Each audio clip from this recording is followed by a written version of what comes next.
Hello, friends, and welcome once again to LegalBiz Cafe. I am your host, attorney Shaune B. Arnold, and boy, oh boy, we're getting it all done today, no matter what.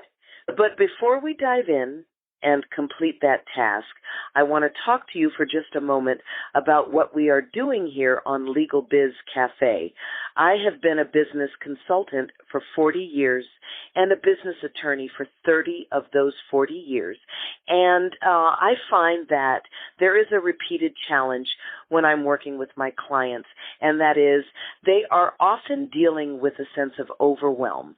They're often dealing with fear and with a number of negative emotions, shame and guilt, and all kinds of things that stop them dead in their tracks. These things prevent strong entrepreneurs from starting, from building, or from fixing a business that they will absolutely love.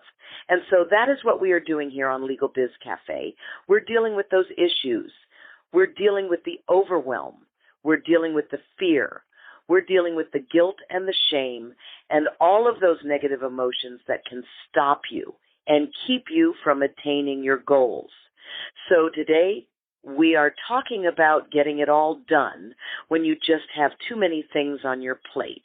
Now, I have to admit that this was a very conveniently chosen topic for today because I'm finding myself in overwhelm this entire month. Getting it all done has been my personal challenge, and it is mostly because I put too many things on my plate.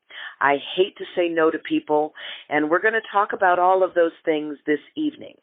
So when you find that you're having a challenge, getting it all done, does that ever put you into a sense of overwhelm with everything that you have to do? And if so, how do you go about getting it all done?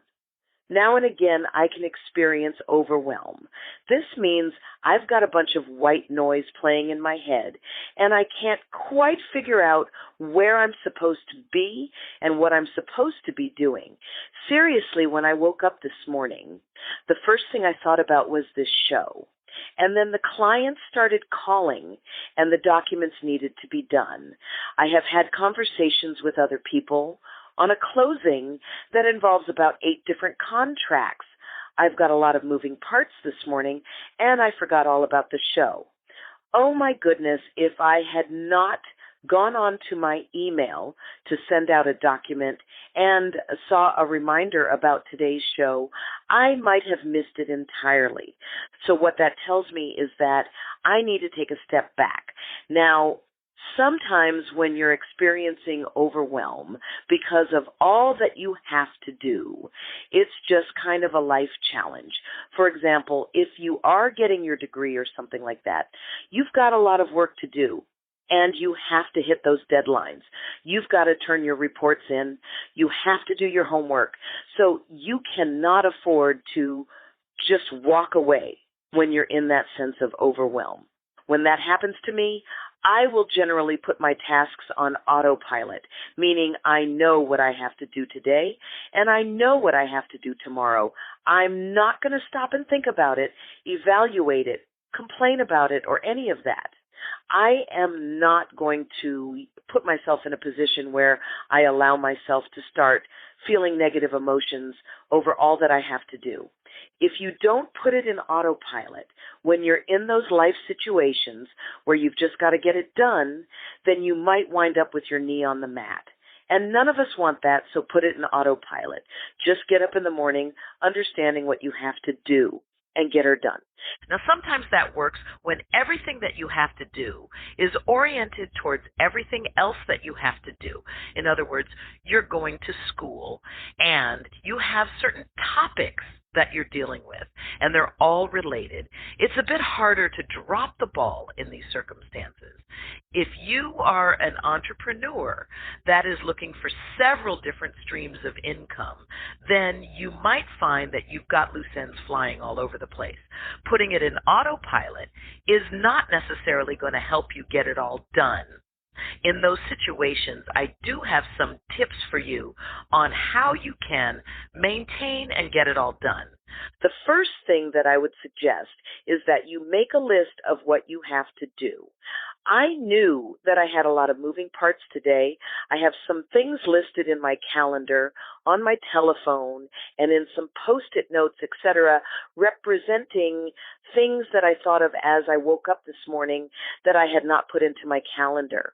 Those Post-it noted things are the items that had basically slid off my plate.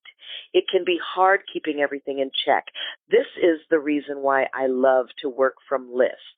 And when I find that I'm getting probably halfway through, or maybe even 2/3 through the to-do list, I will literally move everything that's still left to be done to a brand new list, because I know that I will have more task items. Moving things to a new list does a couple of things for me. Number one, it makes me feel as though I have accomplished something. I mean, I really feel the accomplishment when I'm moving things to a new list, and the old list just sort of disappears. And now I have a list of 9 things to do rather than 29 things to do. So that's really very helpful. The next thing that I would suggest for you is, once you make the list of things that you have to do, prioritize that list. Some of those things can wait until later in the day, or until tomorrow, or until you get further input from somebody else. Some of those things cannot wait. So you need to prioritize what needs to be done right now and what can wait until later.